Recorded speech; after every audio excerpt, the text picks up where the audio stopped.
Assalamu alaikum. Uh, this is math lesson HCF and LCM. We have started our unit, and in exercise 3 real life problems we have discussed.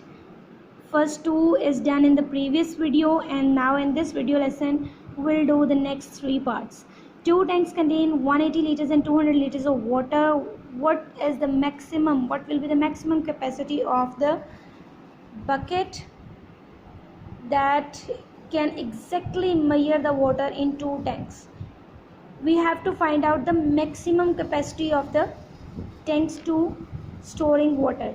So to get the maximum, we must know that maximum means highest. Firstly we will do the factorization of these two numbers, and then we will do the common factors, and in this way we will get the highest common factor. So let's start. Two tanks of, this is the question number 3, exercise 3. Okay, but when you will write, you must write down the statement first and then you will start. Okay, two tanks, as you see, two tanks of 180 liters and 200 liters.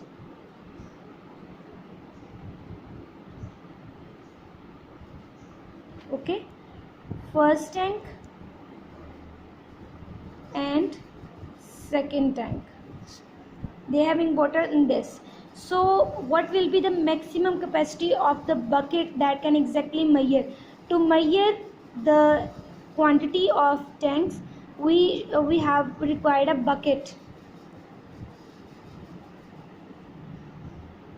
Capacity of bucket, highest capacity of bucket we have to find out, means we have to find out HCF. So to find out the HCF of these two numbers, we will do the prime factorization of 180 and 200. So we have done this factorization of 180 and 200. The factors are here. Now we will get prime factor of 180 and prime factor of 200 are these. Now we will check which are the common numbers. Like 5 is common, 2 is common factor, and again 2 is common factor. So we have 2 multiply 5. These are common. So by multiplying these, 20 is the required, means a bucket that contains 20 liters. That bucket is required. So this is the answer. Okay, our HCF answer is 20. Now the next question, Samina has two pieces of cloth. One piece is 72 inches wide and the other piece is 90 inches wide. She having two pieces of cloth.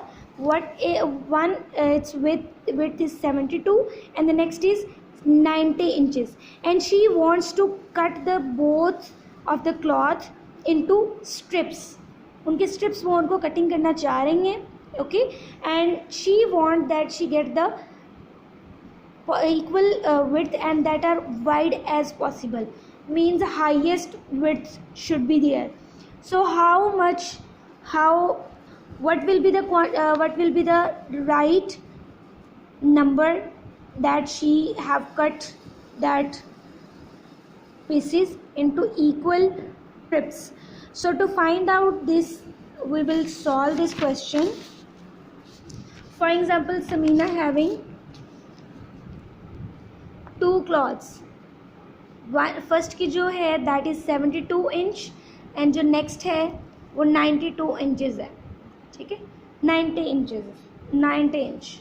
Okay, and she want to cut them into strips. वो उनकी यूँ strips cutting करना चाह रही हैं. ठीक है, and she want that strips should be equal. ये जो उनके width है, it should be equal, and when she will cut and she get the highest possible width. ठीक है, वो equal भी होनी चाहिए and it should be highest. ये नहीं है कि small हो जाए, small नहीं, highest and equal parts. Okay, so to find out this Firstly, two pieces of cloth say first piece of cloth, how much its width is 72 inches, and in the second piece of cloth is 90 inches.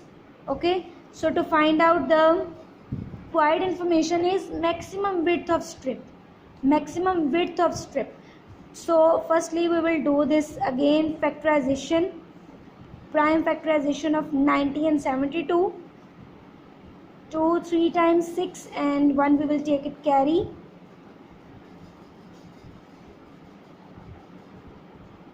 As you see, we have done the factorization, and here I write the prime factors of 72 and 90, and then you will check which are common. 2 is common and 3 is common here. So 2 multiply 3, 6 inch is the required width.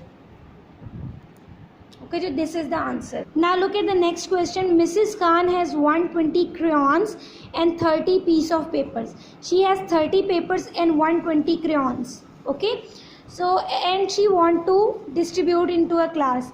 What is the largest number of students she can have in her class so that each student get equal number of crayon and equal number of papers? So let's start. It's our DE question. Okay, what is the given information? But you try, you must write this statement on the notebook.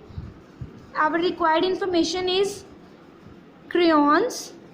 How many crayons? 120. And papers, how many papers are here? 30. And required crayon and paper of each child. This is the required information. Okay, so to find the highest number of crayons and papers of each child, we will do this, its factorization. We have done the factorization of 120 and 30, and after writing the prime factors of 120 and 30, we get the common factors 2, 3 and 5.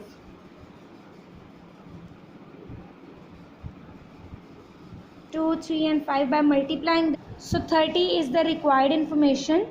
30 is the total number of students that she required in a class. Number of students in her class. 30 student is required. If she has 30 students in her class, so she will easily give one sheet and 4 crayon colors. I have repeated it again. Mrs. Khan has 120 crayons and 30 pieces of papers. Okay, and she want to distribute between the students